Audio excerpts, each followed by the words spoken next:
So the title of my talk today is Piecing the Puzzle to Understand. So what I'm basically going to cover is a gamut of the 5 years of research that we've been kind of doing basic science and give you an overview of the different components that we hope to start putting together in the next 5 years so that we can start to have a systems approach to reducing resources, namely water and nutrients and containerized production. A large part of this research is done by my graduate students, and co-advisor is always Alex Niamera up front that helps out with much of it. Just to give you an idea of containerized crop production, so we're talking 60,000 containers, up to 60,000 containers per 1 acre. It's a high intensity production. These plants are receiving water every single day. So maybe 3 times a day, depending on it cyclically. And we grow them in a very porous media. Soilless substrate, mainly organic constituents, pine bark, peat, may have some inorganics like sand, but we're looking at 90% total porosity. So only 10% of porosity, only 10% of solids in those containers. So in effect, we're growing hydroponically almost. We're constantly irrigating and supplying nutrients via liquid feed or something called a controlled release fertilizer. So when I talk about resource efficiency, I think of it as this way, as this diagram that Dean Hesterberg at NC State made me do for my PhD. And so resource efficiency is where does everything go? We're putting water and fertilizer into the container. It can become surface runoff. It can interact with substrate components. It can leach out and dissolve and precipitate with mineral nutrients, becoming labile or non-labile. But what we really want everything to do is get taken up by the plant so that it ends up in that plant producing the crop that we're growing. So the goal would be 100% efficiency. The problem is if you look at the bottom corner, that we're at nutrient water sufficiency of 30 to 60%. So 40 to 60% of that nutrients and water are going to waste. We do capture them and recirculate them on the nursery, so they're not, but it'd be great to just apply them once and have them stay where they're being utilized. The way we combat this is we use best management practices. Irrigation management, our best management practices say designed to supply adequate and uniform application to minimize leaching, and that should really be all agrochemical leaching. Runoff management, collect and recycle runoff to reduce nutrient levels, and then apply fertilizers when the plant needs them at the right rate. So I think of the container as a 4-part system. We have the environment they grow in. We're almost always an open air nursery for woody ornamentals. That's my focus. So it's the shrubs you buy and trees you buy at Home Depot or your local retail center. But they're produced in this open air nursery that are overhead irrigated or micro irrigated with something like a spray stake or a dripper. The nutrients, like I said before, we almost always use liquid fertilizer or controlled release fertilizers. Controlled release fertilizers extend the release of nutrients over months, anywhere from 3 to 12 months typically for a woody crop. And then finally, I already mentioned our substrate. It's in the southeastern United States. It's primarily Pinus tietus, loblolly pine. That's a byproduct of milling.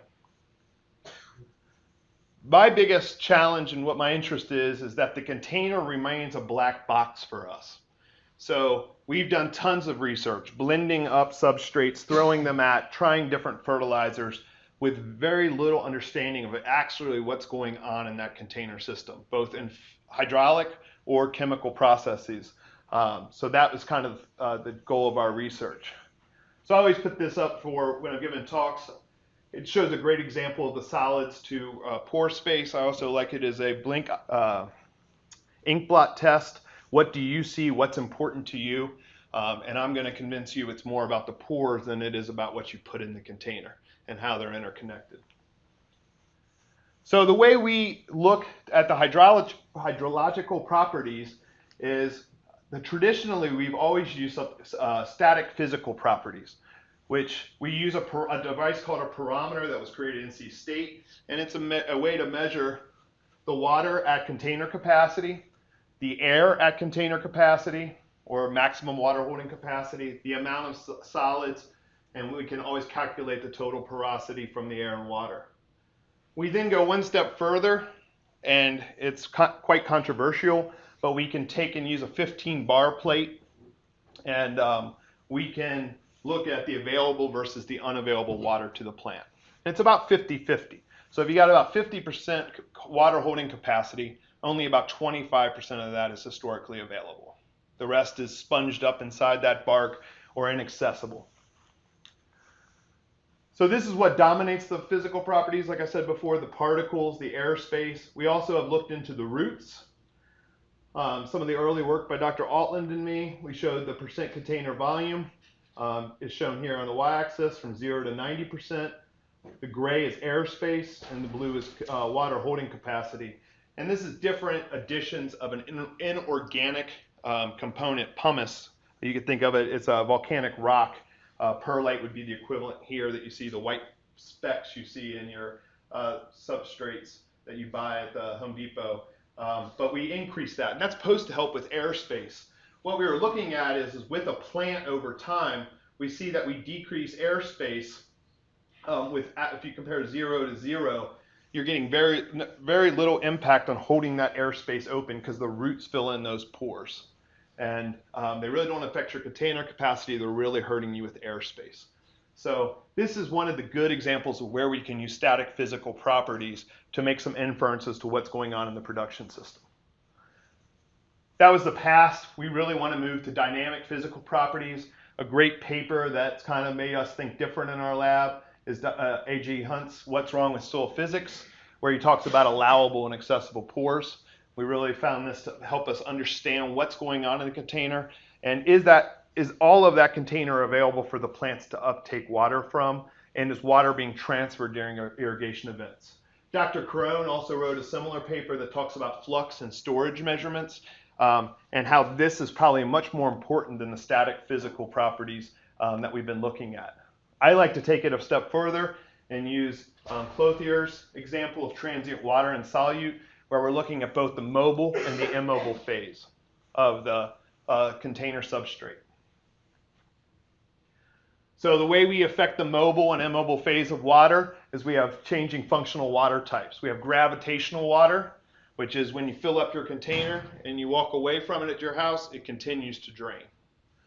Capillary water is the water that's kept in the smaller rises of the particles, and it's available and unavailable based on that pore size and its adhesion to the walls of the walls, and that becomes our unavailable and available water. And then hygroscopic water is the absorbed water that actually may be tightly bound to this particle or actually even internal. The way we describe these water functions is we use something called a moisture characteristic curve with volumetric water content on the y-axis with increasing tension or matrix potential. And this is 3 examples for a peat substrate, sphagnum peat, which comes out of Canada, core, which is coconut waste, or pine bark, which is the one dominantly used here in the southeast. Peat and core are used more in the greenhouse industry, and pine bark more dominantly used in the nursery industry. And this just shows you how the volumetric water content decreases with increasing tension, whereas pine bark just drops off immediately. So we've got a lot of work to do to increase this resource efficiency so that it holds the water and nutrients we need to deliver.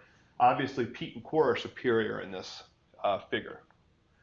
So as I said, we break it up. Dubutte and Verdonk devised this terminology that everything above here is considered easily available water. Then this is less available water, and then finally unavailable capillary and hygroscopic water. So we can look at this and realize how quickly these fall between it, below it, and are able to supply water to that plant. So the problem is that it's not like soil. Things happen really quick. I told you we irrigate daily or multiple times a day. So this is from Dr. Raviv's book, Nutrient Concentration Over Time.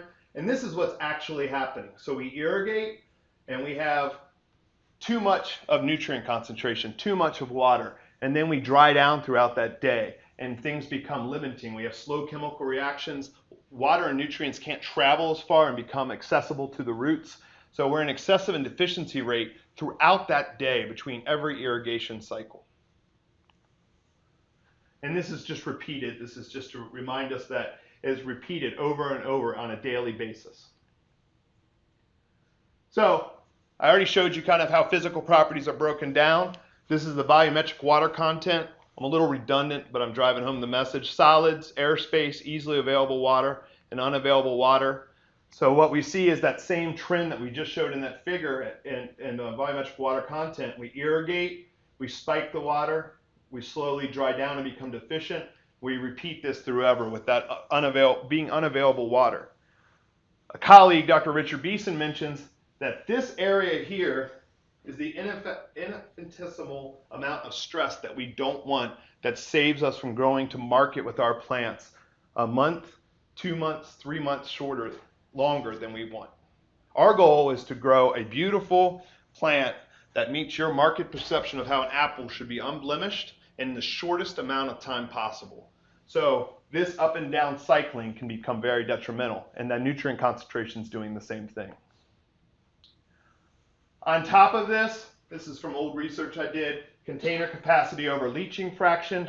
When we implement irrigation strategies, leaching fraction represents water application efficiency. So think of this as 20% leaches versus 10% leaches out of the container. Remember, we want zero leaching, but we have to over irrigate to make sure they get wet. The problem is when we do this with overhead or micro irrigation over time, you notice a decreasing trend, and it's worse the more efficient you are with irrigation to rehydrate that container. So we have that high leaching fraction and the low leaching fraction. Remember, the high leaching fraction is much more excessive, and you're throwing 20% of your water down the drain every time, 10% in your low leaching fraction, and that is your excess and adequate water. The biggest problem, is that we have that diminishing return on able to refill that container all the way to container capacity because it's constantly doing. We believe this is because of hysteresis or the ink bottle effect and the ability for those pores to refill from what we think of as container capacity. Container capacity is usually filled from the bottom, and I'll show you in a minute that pine bark and porous substrates have channeling and other effects, so they do not get to fill all those pores back up, so you're not using the entire volume in its entirety. So the way we've been trying to change this and measure it is we've been using hydraulic properties. Dr. Stewart's KSAT device, and we purchased high prop devices. And what these allow us to do is generate moisture characteristic curves, understand hydraulic conductivity, unsaturated and saturated. It's based on the wind evaporative method. And then Jeb Fields in the audience has been working to model this through Hydrus so that we can understand and start to see what's going on inside that container over time using Hydrus software, which is a suite of Windows-based modeling software that's used to understand water flow of variably saturated porous media, which is our substrate. Hopefully someday we'll get a postdoc to get in to put all the pieces together to get to solute transport and phosphorus nitrogen fate. But what this model is giving us preliminary data. We're currently validating and optimizing it, but we can see steady state water distribution. So what this graph shows you is the depth in the container, so 250 centimeters, this is the bottom, over the volumetric water content of that container over time. These lines represent different instances in time. So that line it's at rest, 24 hours after it's been given a pulse of water. If we go to the next figure, we can see what's happening during that irrigation event and how that volumetric water content is shifting through that container, as well as understand what's leaching out of the bottom when we've maxed out the total porosity of the container. So it gives us an idea of what's going on with volumetric water content in these substrates, how well they're wetting and how that's coming through. We can also look at transient water for a pine bark sand, depth in container again over volumetric water content. And again, these lines are inferences in time. So this is the initial irrigation event, which isn't contributing much, the next irrigation event, and finally, so you can see that wave moving through the container and understanding how it's affecting volumetric water content in a piston flow and reaching the bottom and leaching out over time. So models are great. Like I said, Jeb's going to get that model honed in. We were just talking about it before this meeting. But in the meantime, we wanted some experimental data. So Tyler Hoskins, my MS student, he did wetting front research. And so what we did was we created a system that we could put tensiometers in and data log every second, actually every Forgot how quick we did it. It was every tenth of a second or something. Anyway, the tensiometers were in it. We irrigated it from overhead using a diffuser that irrigated. The point of this is we wanted to capture using a tensiometer how the water moved through the container. No other device lets us really see what's going on in that container, and there's still interference issues with this. So we put them in at high, mid, and low in different experiments. So we never did this whole array at once. We always did it, and then we also did an array at different depths within inside to the center of the container using different length tensiometers. Tensiometers just measure the matrix potential. So when you put them in, it's dry, and when the water hits it, we see that wetting front because you bounce up to high moisture or low water potential really quick. So it was really nice. Some things work in research. So we have the theta time after irrigation in seconds, and we could see right when this was steady state in the container when we have the tensiometer mid, and then it hits, and we know that our wetting front has hit that. The gist of all of this is that the wetting front was super irregular, much more irregular than we went. We go back to one of my predecessors, Dr. Wright. We were taught kind of a piston flow where this would be a uniform movement throughout, and that's why a lot of our extraction procedures work. But what we found is that it's super fast and super irregular. And what we think we were seeing was fingered flow. So as the wetting front went down, we actually, instead of having it move down as a wave where the whole moisture front moved across the entire container downwards, we had these fingers of moisture going down because we used such a porous media. So instead it was just channeling straight to the bottom. We went a little further and looked at how a plant affects this. So we planted no plant a fallow in 4, 9, and 17 weeks. And the containers were all brought up to 37% volumetric water content, but they were super irregular in where their moisture content was because of the root's preference in making dry zones within the container at varying depths. And what we found as we went back to our theory is that the finger width and the volumetric water content is very much like what we saw by Bowders when he did sand. So this is high moisture content and low moisture content. And the point is that the drier the substrate is, the more the fingered flow is. If we can go with very wet substrate and irrigate, which isn't really practical, we get a very nice uniform wetting front. So this was kind of the take home from that. We want to take it a step further with Tyler, and we looked at solute transport. How do not just water move in that wetting front, but how does mineral nutrients move through a full nutrient solution versus DI water through solute transport through that container.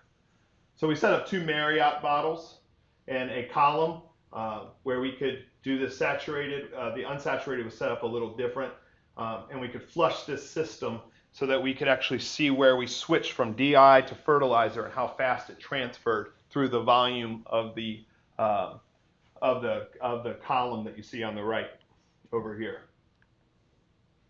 No, I'm sorry, I did have it on here. The unsaturated column setup was different because it's unsaturated. So we just irrigated it again with a diffuser, put a false bottom, packed it, and this was an unsaturated system, which tells us more realistically what's going on in the container than just understanding the hydraulics of it under saturated steady state conditions. So the breakthrough curves give us an idea of, like I said, how fast, if I'm fertigating, does those fertilizers get through the system.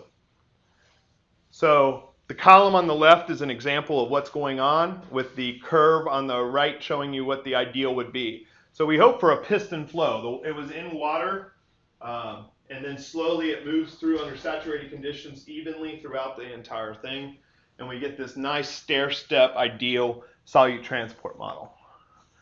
And so this is what it actually would look like, what we see in textbooks, where we break about at 50%, where there's some mixture occurring, and that comes through and then goes out the other side with each pore volume exchange. What's amazing is what we actually saw versus what we kind of guessed, the tracer application versus the DI application. So this is the fertilizer, and this is nitrogen relative concentration over cumulative effluent volume. And our first pore volume occurs at about 1,000 mils. So we're at 60 to 70, 90% breakthrough before where we would ever expect. So it's coming through immediately and channeling. So this goes back to our philosophy that the fingered flow may be going on. This is both saturated and unsaturated. And so we realize in the unsaturated, we're getting 90% breakthrough before it should ever occur at the one pore volume exchange. And so that's all mixing and blending beyond that. We also found that the rinsing of it also occurred. So you kept your fertilizer less. It was easier to wash out than it was to keep in the system. At the same time, we did cation application. We found out there's very little data that shows us that cations are interacting with our substrate. We did nitrogen versus potassium in milligrams per liter, and we found that potassium was being retained in the substrate.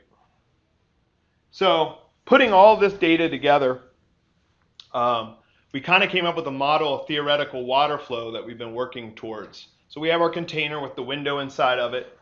And so we now believe that we're actually channeling through the container. It starts to divide and take over other channels as it goes through. And then finally, what we actually think is you start getting water out the bottom, and then it begins to backfill. So you have this, for lesser terms, perched water table at the bottom that's restraining the water from exiting as you backfill the container until you almost fill it up to container capacity, and then you drop off and you let it drain to its steady state condition of water holding capacity.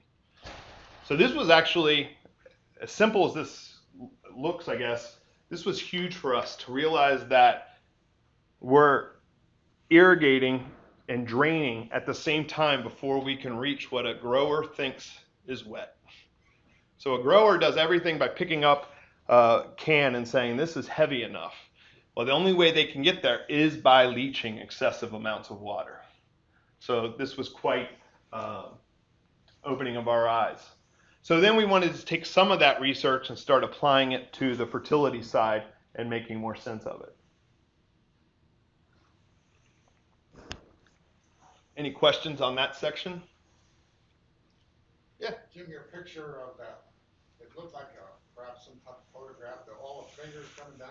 Is that an actual photograph? No, that was from Dr. Selker. That is a imagery that he took. We wanted to do that, but you let Tyler go before he did that. So, so it would have been nice to have that. Yes. Maybe back up a little bit, because I'm not in this area. Why the growers are using stuff like pine bark and sand and coconut instead of Cheap. Yes, is that? I'm sorry if I didn't get that. So we love our byproducts. It's cheap, so $17 a cubic yard for pine bark. That's what we buy it for. It is processed to some extent, but it's still a very inexpensive byproduct. It gets us in containers, and we've been so scared of, all of those have high porosity, and we're so scared of overwatering and keeping things too wet during a storm that we always err on the side of having too much air in the system than too much water holding capacity.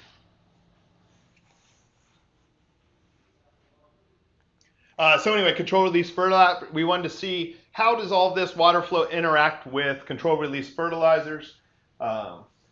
Control release fertilizers, again, they have longevities that range. This is just a general label, 8 to 9 month fertilizers, and it's based on varying temperature. They're temperature driven in the substrate. And they can be complete nutrient packages with micronutrients, without micronutrients. So they're kind of expensive, so this means a lot to our industry. So we're looking at $50 to $80 a bag, a 50-pound bag, 40-pound bag of control release fertilizer. So control release fertilizer bills range to 100, 200, 300,000 for some of our nurseries. So if we can cut some of that, that's a good day. The problem with control release fertilizers, just on the side, is they do not mimic plant growth. This is from Joseph Albano down in Florida. He did a nice study comparing a whole bunch of fertilizers, and EC, electrical conductivity, is a proxy for the nutrients being released. And what he found is that almost all of these follow one curve. You start high, there's a lag phase, you start high, and then you start to reduce the amount of fertilizers that's released. And your plant growth curve is something like this instead. So you have excess of nutrients in the beginning. And from Tyler's research, we're like, hey, so we incorporate typically all throughout the container, and is that a waste of our time, or are we wasting our nutrients? So he wanted to look at control release fertilizer placement. The 3 ways we do it in the industry is we top dress it, which you probably see this when you buy containers. That's all the prills that are on top of your container, incorporated throughout, and that just means when they were blending it, it was already mixed in the substrate. And then the plant was planted in that, and then some crazy southern nurseries dibble, and they put a huge load of fertilizer right under the plant, and it works really well for them, and we haven't seen any detrimental effects. So we set this up very much like we did with the nutrient leaching pattern. We did this very much like we did the wedding front research with Tyler. And what we did different that no one else has done that I could find in the literature is instead of just collecting a bulk volume from that and getting a load variation, we wanted to see how that leached over time. So we took different sample volumes over the cumulative volume that meant something to our growers, and we collected. So they basically literally stood under there and just kept switching out vials during it so that we had a volume load on the system. Oh, and I went back to leaching fraction, water application efficiency. Approximate leaching fraction of 0.15 is represented with number sample 1. At sample 5, 50% of the water and nutrients have leached, or 50% of the water is leached, and at the final, we're at 90% of the water leaching. And these are very actual, realistic numbers in our industry. So this is the incorporated in green, dibble in red, blue top dressed, and then no CRF is the light blue. And we did nitrate to show what's going on over the cumulative effluent volume. And we got really nice release curves and load curves for this. So what happens is as we started irrigating and collecting over that cumulative effluent, on the incorporated we started getting fertilizer out right away. It leached instantly, like we had seen with our wedding front. The dibble, it took a while to get to it and then to start releasing it. And then our top dress was great. The container is acting as a biofilter basically, and it's taking a while for that fertilizer to wet up, begin to release, and get through the container. And then finally we just had our checks in to make sure we weren't contributing anything from our water. So at 50 millifluent, or the 0.15 leaching fraction, which is our best management practice for irrigation management, you still have a very high concentration of nitrate being released from it, whereas with the other 2 methods, you're below 10 parts per million, but you have not contributed much to the load. At 350 mils, 0.5 leaching fraction, or 50% coming out of the container, we start to see our load really separate on the right side, where we start seeing the incorporated and the dibble getting away and the top dressed. And then at 0.9 leaching fraction, we follow it. The concentration goes down and the effluent begins to level off.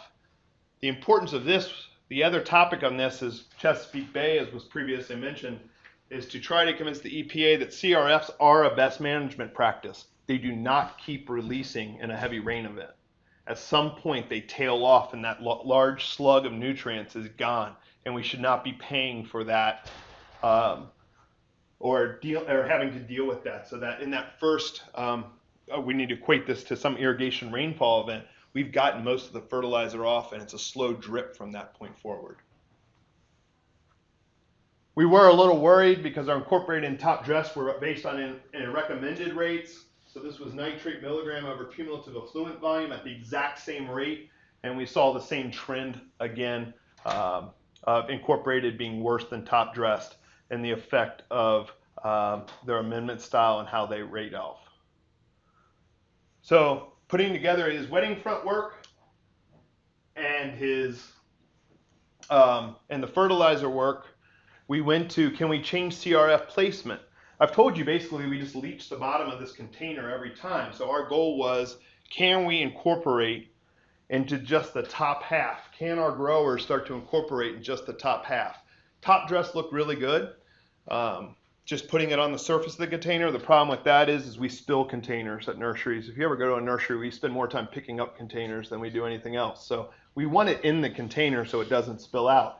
So our goal was to see if we could put less in the container and just put it in the top half of the container versus throughout the container, which is conventionally done. And what we found, we had really good luck on Ilex crenata, which is one of our model crops here in Virginia. We found that at 0.5x, we could almost grow the same crop as the conventional using the fertilizer. And our leachate correlates with this. We're currently repeating this research at Greenleaf Nursery, North Carolina State here, and doing a full factorial. But it looks really promising, and we're almost positive we can go down to 0.75x of the conventional rate. So we can reduce fertilizer by 25% by taking on this method. This is just the root to shoot to show you. At 0.5x, we did get a little bit less, but nothing statistical, and we had no impact on root growth, which was a big concern of our growers, as shown by dry weight. The other nice thing was we did it with hydrangea as well, which is a higher feeder, and we saw no issues with hydrangea either, and pulled it off at 0.75 as well. So digging that same information from Tyler, and so a lot of our guys still liquid fertilize. So we got them maybe set up with something for CRFs on an experimental level. What could we do with liquid fertilization? We went back to this setup in the lab, and a undergraduate student or post-baccalaureate student intern did this and published it and looked at nutrient flatching when you fertigate at varying moisture content. So if you're in the greenhouse or you're growing nurseries and you're super dry, so what our guys do is they irrigate after a rain event to bring their salt levels back up or their fertilizer levels so they don't lose a second of growth, because I told you time is money. So what we wondered is are they doing this at the wrong time? Should they be doing this with a saturated container instead of a dry container? So we just took moisture content of the container. 38% represents dry, and 56% is pretty much is wet, or a very heavy container that's very moist. And what we found was seconds to leaching. In the dry container, we started hitting the bottom of that container, running the liquid fertilizer out in 31 seconds. With the wet container, we tripled that to 90 seconds. So we have a good chance just within this, by changing when we fertigate, to possibly do this by doing some clear water beforehand. And this is the effluent electroconductivity, the EC again, and water content. And we get a nice, shows that curve of how the leaching water content happens with the EC. And this is what our vials look like. You can't really see it, but this is pretty much, the dry one is blue. I mean, it is straight fertilizer coming out. So our goal is to tell growers not to equate fertigation to irrigation, and that right after that storm event, if rain is not on the horizon, then you should go ahead and fertilize it while it's still saturated for just the amount of time to refill that container, and then shut it down. Don't use it as an irrigation event. Don't try to water and fertilize. Separate the two. We think this is just Field's work from his past. We also think with wettability or surfactants, we can do a lot with this. Surfactants are just stickers that help spread the water, and we think that the next research line should probably be looking at including surfactants and repeating some of this research, because we know it helps lateral water flow and may prevent some of that fingered flow or leaching. At the same time, we're doing all of that with the general research. Jake Schreckhai is my student, has been working on mineral nutrition, especially phosphorus. We hope to have a student coming in the spring that'll work on nitrogen. And so what we're trying to do is figure out, we put tons of things in the container that interact and we don't understand them. Again, back to the black box. We have fertilizer, lime, micronutrients, varying sizes of lime. So we wanted to put them in a column and see what happens. So we made up our own nutrient solutions and added them to different columns in which we collected water constantly to do a mass balance over 12 days. And then our goal was to separate the forms of phosphorus so that we knew which ones were really impacting the Chesapeake Bay, which ones were or plant available and which ones really weren't any longer available. And Dr. Ike's been helping with this as well. So that was kind of it. We hope to put this into Mintech visual and be able to figure out how all these things are interacting simultaneously. The preliminary research of this is the ratio of leached and applied P of unamended and amended pine bark, and that's with micronutrients and lime. That we have a huge reduction in the green line, which is total phosphorus. Dissolved phosphorus is reduced. Ortho P and particulate P is not really impacted, but just our liming itself should maybe be considered a BMP. We're tying up large amounts of that phosphorus and holding it inside the container system. Jake will repeat this with plants and better understand this over the duration of the study of a general container, 3 to 6 months, and we'll be able to get a better handle of how the CRFs are doing this, not liquid feed. But this tells us there's a lot of soil chemistry going on in there that needs to be understood to understand the fate of our phosphorus and other nutrients. Concurrently, his project's working on reducing phosphorus. How low can we go with our phosphorus rates? Research done here at our institution has told us that anything 5 parts per million and greater is great to, 10 parts per million and greater, or 5 parts per million and greater is where we should be to grow woody plants successfully. The issue with this is that no one ever researched below 5 parts per million. So they were like, 5, great, let's do that. With the Chesapeake Bay today, we really need to be considerate of how low we can go and see if we can further pull them off. Our basically what we're finding is it's very taxa specific. We're working with a large fertilizer company to get this done so we can blend CRFs. And we're finding that some taxa like hydrangea are super sensitive, whereas azalea and Hellerii holly, you can almost give them no phosphorus and there's no impact. We repeat it and we find different issues in Blacksburg and the Hampton Roads, looking at the control with these fertilizers. We see the same effect. We can lower CRFs down to 18:112 ratio. That's the NPK ratio for each one of those, and grow the same plant. So working with Harold's fertilizer, we hope to be able to make fertilizers that reduce phosphorus from 25 to 50% so that we can be good stewards of the environment on 25 to 50% of our land mass in Virginia that's in the Chesapeake Bay watershed.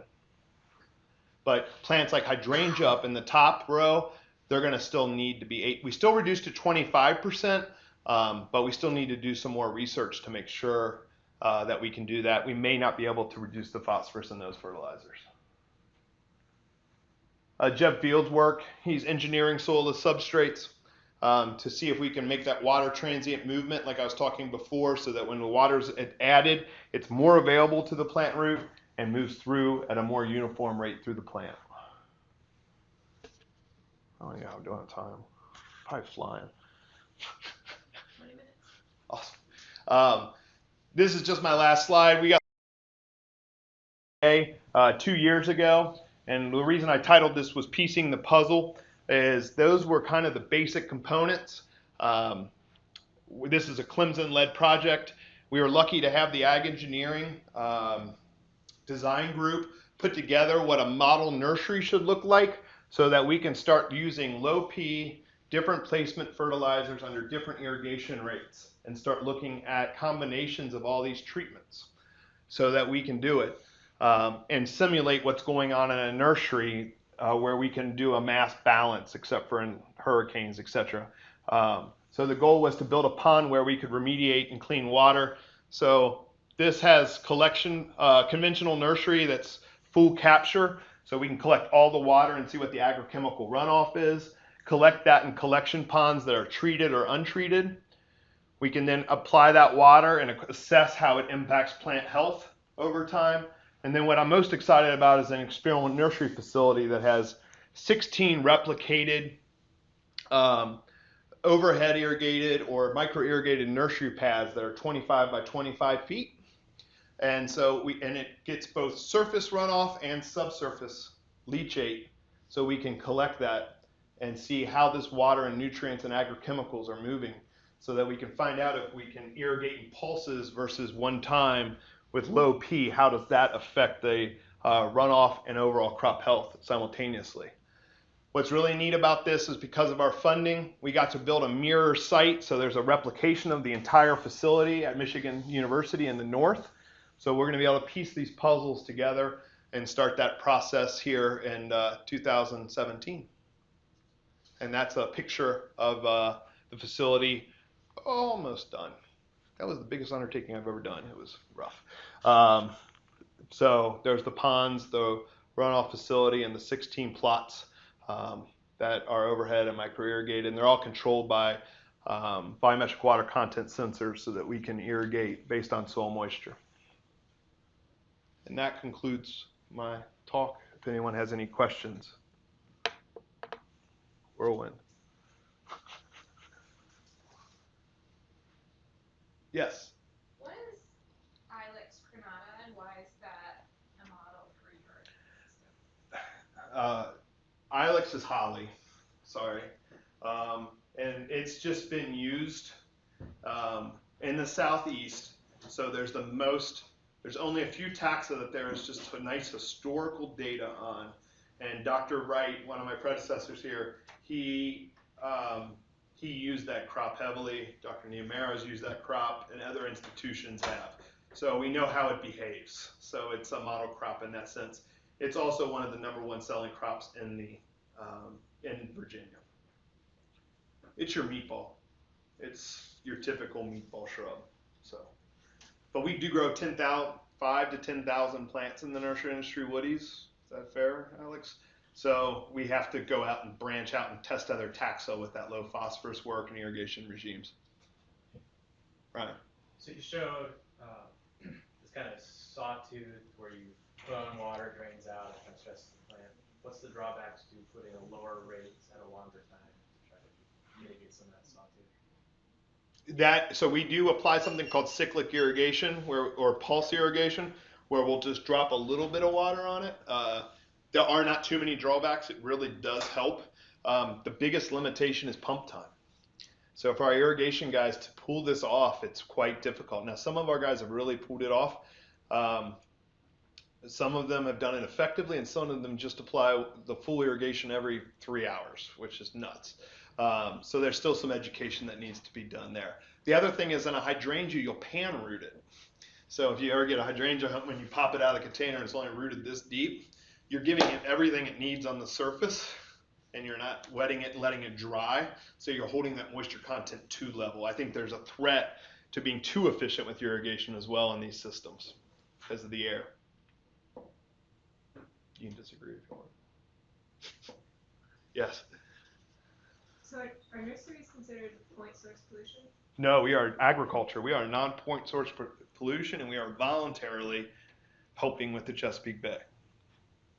How do you do you have any estimate of, say, nutrient pollution coming out of a large nursery operation versus, say, an equal size vegetable farm? That's really hard. It depends on a lot of factors. So our guys, our only something that drives all of this is to identify BMPs for our guys.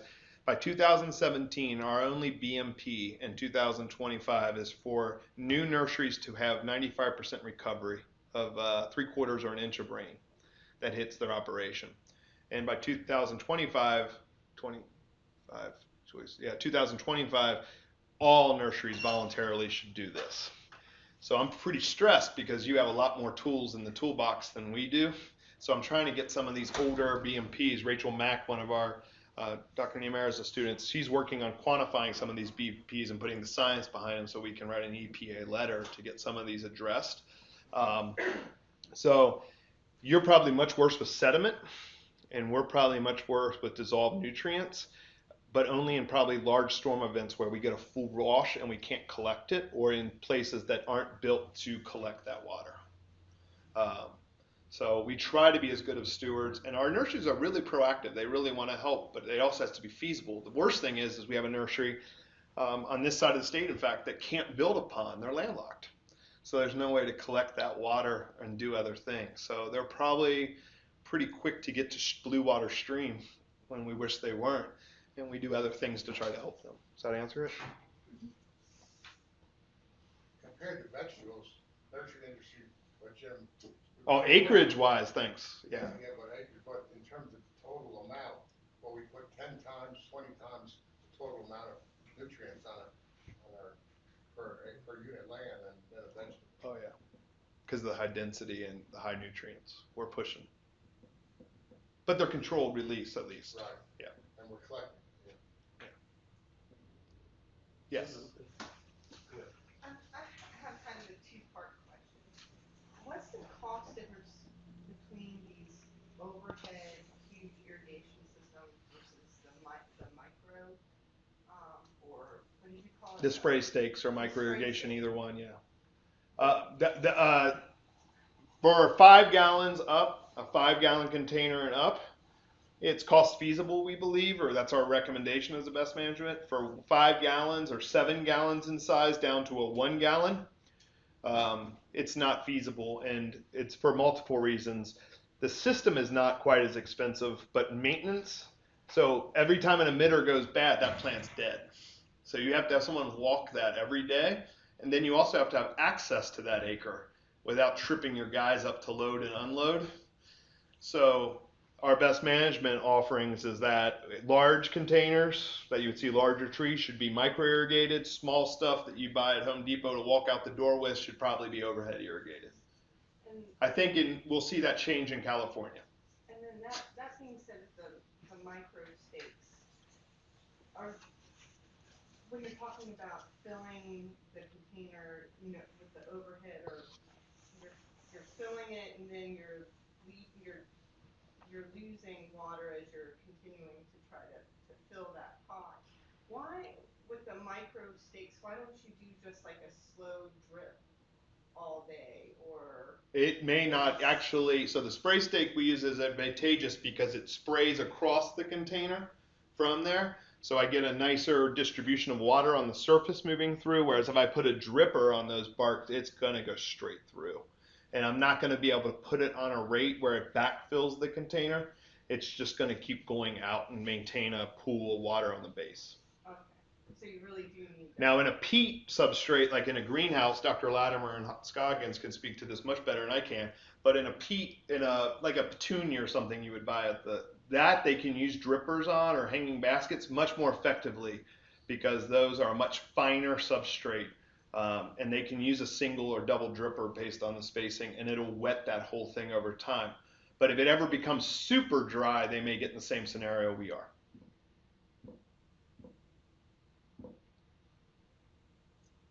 Jim, I was kind of curious, you talked to us about the container. Obviously, the holes are in the bottom. Yeah. Is there any other designs that might help with in other words, you start a flooded situation and then imagine it going out? Yeah, they've done it. USDA did it. They built a raised hole container. It never took off that I know of. They took it and just raised the holes instead of having them on the bottom to here so that you had a water reservoir. And I think they found out it had high disease potential. So, yeah. Either that or you play with it so that at least your water doesn't come out as fast as the bottom. I think what would be really neat is to have a capillary mat. No grower's going to go for this, but I think one day when water super becomes a problem, we'll go back to capillary mat systems, and they'll be hanging in some kind of reservoir. And as it rains, it'll help slow that water from moving off, as well as irrigate those containers. And that will take a serious redesign of how our containers are built. We can also do weird things with the containers to help with the physics of it. It's been argued that the container should be upside down, the concavity should be up, and that would do it for you. That never took off either because they don't stack. So there's all kinds of ideas, but again, the marketplace drives it. You demand it, I'm sure we'll start using it. But as long as you like the container that you put in your thing, and you definitely like the cheapness of our blow molded containers at 2 to 5 cents a pop. So, but now they're being produced with cornstarch and other recyclables. So at least we got that. What's that capillary mat thing? A capillary mat is just a paper towel. Imagine a paper towel that hangs in a water trough. You set the container directly on it, and if the substrate's fine enough, it'll wick up it. And that's being used in some of the large Florida nurseries. There's one or two where there's serious restraints on water in that area in California. But yeah, the time's coming where we'll have to reconsider water, but probably not in Virginia for quite a while.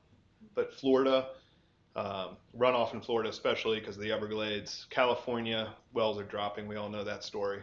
Um, so new technologies, I think will early adopters in those regions will pick them up, and other people that are worried about water security here. In 2007, we had quite a fright. People were stealing water from their neighbors, pumping at night to get it out. So everyone's increased the reservoir's capacity.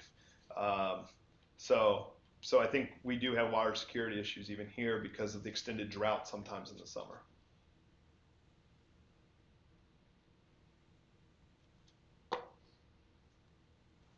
Well, let's give Jim a round of applause.